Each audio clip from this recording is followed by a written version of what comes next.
I'm Julian Mello, And I'm Manuela Bombardier. and we are licensed real estate agents here in the city of New York. We're here to guide you guys on how to move to New York City. With that being said, let's go into our first point, where to find an apartment. There you go. There are a couple websites that you can use when you're searching for an apartment here in New York City. What are some of your favorites? So the main website used in New York to find an apartment is called Street Easy. It focuses on New York. I know they also work in New Jersey maybe, but New York mostly, and that's like the biggest one. But you can also use other ones like RentHop. I wouldn't suggest Zillow too much, but I'm sure you could try it out. But I would say Street Easy is the top one, and then RentHop would come in second to that. There you go. There are also a lot of specific managements that will have their own websites that you can go to directly.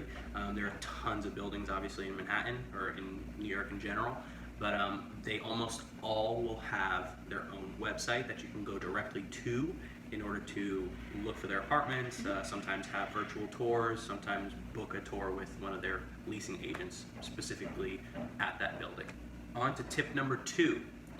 How far in advance you're actually going to begin searching, as well as the time frame behind that.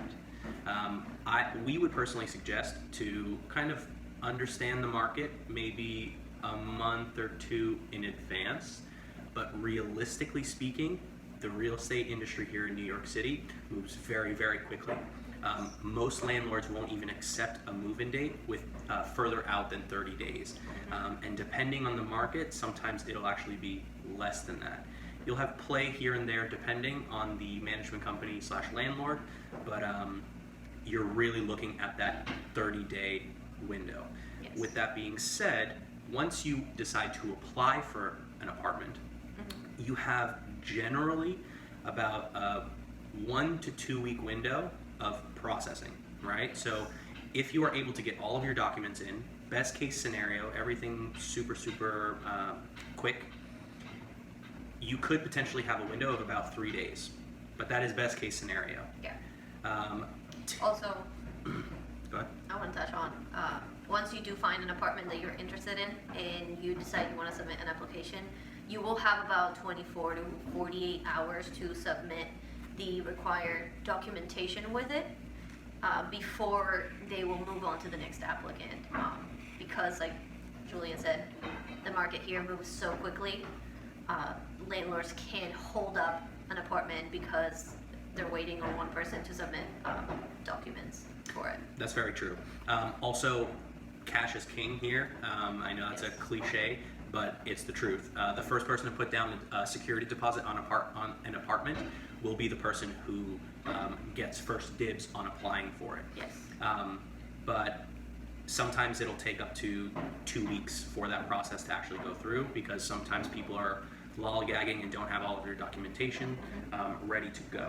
It is true that once everything is submitted, it will take, on average, I would say a week, but anything from like 3 days to 2 weeks for the whole process to happen before, we're talking from application to lease signing, basically.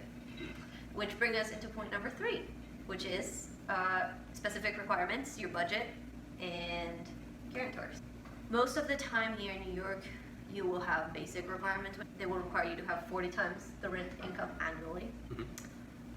And then supporting documents proving that that is your income. So they will require you to show, usually is your last tax returns, W-2s, maybe letter of employment if you're just getting a new job. But basically things that show that you do make what you say you make. As well as credit in good standing. Yes. That is a huge thing. Yeah, credit here is big. With that being said, typically the standard is 40 times the rent. Yes. It's clear that not everybody can afford that, so there are options. You can use what's called a guarantor. It's essentially like almost like a cosign. You're essentially having somebody else sign their name on the lease, acting as guarantor to guarantee that the lease will get paid in a timely manner. So you can use a personal guarantor. However, the requirements change a little bit. So a personal guarantor, like a family member or a friend or whatever, they It need can to be have. your business too. It could be your acting business as as well. a personal guarantor. It could, yes. They have to make and prove that they make 80 times the rent. Yes. And again, they have to have credit in good standing as well, and have all the documentation that goes along with it. Yeah, which is basically the same documentation that you're going to provide. So, like I said, tax returns, either pay stubs or some sort of CPA letter if it's a business stating that that's how much they make, etc. Yep, 100%.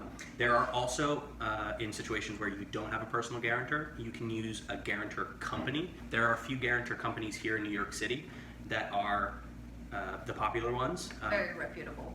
Yes, there's Insurant, the Guarantors, Rhino, and a couple of other ones that are very popular. They're all great. They'll pretty much, they all have different payment structures, but they typically will charge you around 1 month's rent for their service acting as guarantor.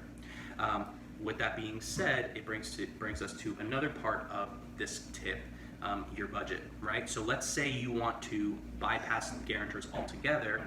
Let's say you have an income of $80,000 a year.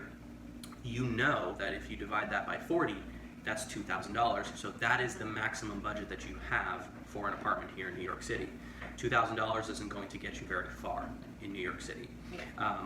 So that's a good way of gauging how much you can afford here. Yeah, and also take into consideration that if you are moving in with roommates or if it's a two-income household, those compound. So if, say, it's 3 of you moving in together, the income requirement would be for the 3 of you. But that also goes for everything. So like credit-wise, if one of you don't apply in terms of credit, then that person wouldn't be able to be part of the lease because then you just wouldn't qualify. So you have to take all of that into consideration when it comes to requirements. Yes, but there are options. Okay. So all of this brings us to tip number 4, which is your expected fees and payments when it comes to renting an apartment. In New York, you are expected to put down your first month's rent and also a security deposit that is typically equal to 1 month's rent. So let's say you have a $5,000 apartment, first month's rent is going to be $5,000. A security deposit equal to the first month's rent is also going to be $5,000. So that's $10,000 right there. You might also have to pay a broker's fee. They range from 1 month fee all the way up to 15% fee. That 15% is on the annual rent. Now, the fee comes along when the landlord of a building isn't willing to pay the agent. So the agent is collecting their fee directly from the client. So if you're in that case, right, you have the $5,000 for the first month, $5,000 for security, $5,000 for the agent. If you need to use a guarantor, you might have to pay another $5,000 out of pocket. However, if you're using a personal guarantor, that $5,000 is no longer there. Let's say you have an apartment with no fee, then you'll only have to put down first month's rent and 1 month security deposit. And would you like to touch on no fee apartments really quick? Yeah. New York has a lot of what they call no fee apartments. If you're using any of the websites that we mentioned at the beginning of the video, then you will see as you're looking that some of them say no fee by the address of the building. And that means that the landlord is paying the agent the fee. So in those cases, you might notice that maybe the rent's a little higher than in other no-fee apartments, but that's just to make up for that. But it's what he said. When you find a no-fee apartment, that just means that the landlord's paying the agent, so you won't have any broker fees out of pocket. Some of the fees that you should be aware of outside of the ones that we just mentioned are application fees. Application fees are $20. They are that's standard in New York City. It's actually illegal to charge more for an application. So if you encounter that, make sure you call them out. The $20 goes for each applicant. So let's say it's 2 adults applying for the family. It's going to be $20, $40.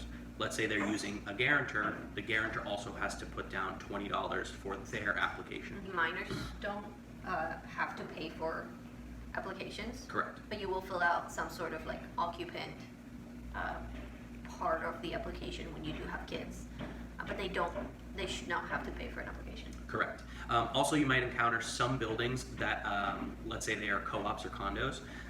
You might run into some sort of like board approval fee, or like a board processing fee, or like an amenities fee. Those are all things that are on a case-by-case basis.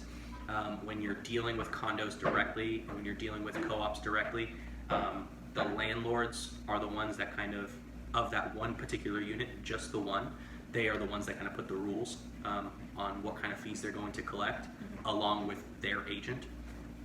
So make sure you guys are aware of that. That actually brings us to tip number 5, which is working with agents.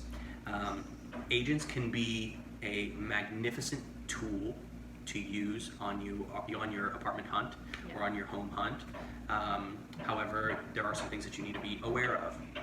Not every agent is doing things, although they're legally required to do what's best in the client's interest. Not everybody will do that. Things to look for in a good agent is high communication skills, Yes. Full transparency. So like they tell you all the fees right up front. Don't be afraid of those people. Those people are the honest ones, right? Like they tell you the fees right up front, so it's like, boom, everything's clear. Also, don't be afraid to ask about it at your first encounter. Yep. If you don't want to pay a broker fee, make sure that you let them know, like, hey, I am not willing to do this. And if they're not willing to work with you in that situation, find someone that is, because you will encounter them. Correct. With that being said, just to touch on that, there are certain parameters that we as agents have to work within, right? Yeah. So the specific apartments that are listed as no fee might not necessarily be up to your standards. Yeah. So let's say the apartments that require us to collect fee, or require you guys to pay fee, let's say those are just nicer apartments for you, right? Like you want that apartment and you have to basically pay for the correct apartment that you want. We deal with a lot of clients that are out of state, whether overseas or out of state in general. Agents are great for doing virtual showings. There are tons of videos out there. Sometimes agents will go out, sometimes we go out and we take videos of apartments and we send them to our clients. We FaceTime with them. We FaceTime with them. If it's, if they're available. But yeah, don't be afraid to ask for a video or a FaceTime virtual showing, or some units will have like a 3D rendering of the unit where you can go online and just like look around, and it's really cool. If you are working with an agent, something we suggest you do is always be clear and upfront about your non-negotiables when it comes to looking for an apartment. What are the things that you are looking for in your home? So for us, particularly when we decided to move to New York, we knew that there were certain things that we were looking for that we were not willing to compromise on, and that was having 3 bedrooms and having 2 full bathrooms, or having a dishwasher, or having laundry in the building or in the unit. Those were things that we were not willing to let go of. And then there were some others that we were willing to compromise slightly in terms of like how updated it was with the appliances, Right. or the size of the kitchen, or the size of the rooms. Be clear in what you're looking for so that your agent can best help you within your budget. And that to be clear about your budget in terms of like, if you say $2,000 but you have wiggle room up to $2,500, that is a huge wiggle room, right? $500 can make or break what we can find for you, so be very clear about your non-negotiables. After you have found an apartment, after you've gone through the application process, after you've been approved and you signed your lease, you can officially plan your move to New York City. That brings us to tip number 6, which is moving here. Some of the things you'll be encountering are shipping, right? You'll have to deal with certain regulations here in the city. When it comes to shipping things here, there are a bunch of options. You have box trucks that you can actually, like moving companies that will pack up your things and ship everything for you, and actually load and unload everything for you as well. There are also different options like pods and these containers that they actually drop off in front of your home. You pack it up yourself, and then a big truck comes over with like a crane on top, puts it on the back of a truck, and then they deliver it and drop it off in New York City. NYC has a rules and regulations when it comes to where these shipping containers and moving trucks can be stationed. Let's say your apartment is in the middle of a street, right? Sometimes that designated area could be down the block. Yeah. So you'll have your pod or your shipping container or your moving truck down the block, but then you have to move your stuff from there up into your apartment. Some areas in Manhattan particularly will just not allow any sort of containers to be dropped off for an extended amount of time. So a lot of these companies will take their containers to the closest location, which might be in New Jersey or, far into Queens or maybe upstate somewhere. And then it's your responsibility to go retrieve your things from their location. So take into consideration, you might also, on top of renting the container to ship your stuff, you might also have to rent a truck to go pick up the things and then drive into Manhattan to drop your things off. But it all depends on your budget, and it also all depends on how much work you're willing to put in. Obviously, the more convenience, the higher the price. With that being said, make sure you're cognizant of the space that you have in your apartment. Some of these apartment buildings are 100 years old, and they have a 6-floor walk up, right? So, and the hallways are this big and the stairwells are this big. So think about the furniture that you're bringing, because it's impossible to bring your, massive lounging couch up 6 flights of stairs, or a king-size bed, or a mattress, or even a dresser, right? It's very difficult to get those things in, and then also while you are in that apartment, you might not even have space to put that big furniture. Another thing to be aware of, some of the newer buildings will have elevators, clearly. When you are using the service elevators, those need to be booked out, and sometimes they will only allow you to book them out during the weekday from like 9 to 5 or something like that. So be very aware of your scheduling and when you are getting your shipping containers dropped off or your deliveries done. your building should let you know of these things. But if you are looking into moving to an elevator building, always ask just to make sure, like, hey, what are your regulations or your rules when it comes to moving in and out? They should send you a packet explaining all of that, but just make sure you are aware of, like I said, most buildings with elevators will only allow you to move Monday through Friday, or use the elevator Monday through Friday, and at specific hours, The 7th and final tip we have for this video is be open to several neighborhoods. When we first moved here, before we even moved here, we came up to look for apartments, and we had our mind set on going directly to Manhattan and finding, we had our neighborhoods picked out. We had a clear-cut vision of what our apartment was going to look like, and we couldn't find it. Yeah. We couldn't find it in the neighborhoods that we were looking for, and it wasn't until we expanded our search a little bit to some of the lesser-known neighborhoods where we instantly found the apartment that we absolutely fell in love with, and we absolutely are still in love with till this day. Yep.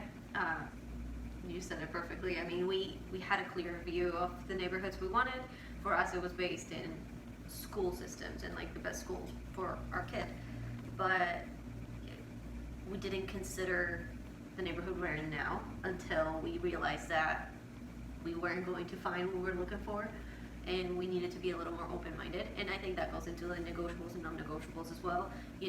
For some people, neighborhood is a non-negotiable, and that's okay, but in those cases, be aware of what your budget will get you in that area, and trust your agent if you're working with one of them when they tell you, like, hey, this is what you're going to find here for this amount of money. Like, hey, maybe if we move 3, 4, 5 blocks up, like, I might be able to find you what you're looking for, even though you're not exactly in the area that you asked me to be. Don't get too hung up on the name of the neighborhood. A lot of times we have clients that are very specific, like, we want to be in this very specific neighborhood, which is not that big, and if you go 1 block above, the name changes and they immediately disregard it when it's realistically the same area. find an agent you can work with and be trusting of them when they tell you, like, hey, maybe we should see here, because you might find your dream apartment 2-3 blocks away from where you were looking for. Yep. Fantastic. We are going to have, in the second episode of this series, we are going to actually go into the different neighborhoods that we believe are the best options for families moving to New York City. Yes. We'll try our hardest to give you a nice range of budgets, because we believe that anybody can move here. Yeah. You know, if you want to, if you've always wanted to live here, if you've always wanted to experience the city, it's an amazing thing. Tons of great opportunities, tons of amazing things to do, and especially with children, it's a wonderful opportunity for them. Once again, I'm Julian Mello. And I'm Manuela Bombardier. If you guys have any questions, or if you guys need any help with moving to New York City, feel free to reach out to us in our contact information in the description, and make sure you get your free consultation with us. Have a good one, guys. Bye.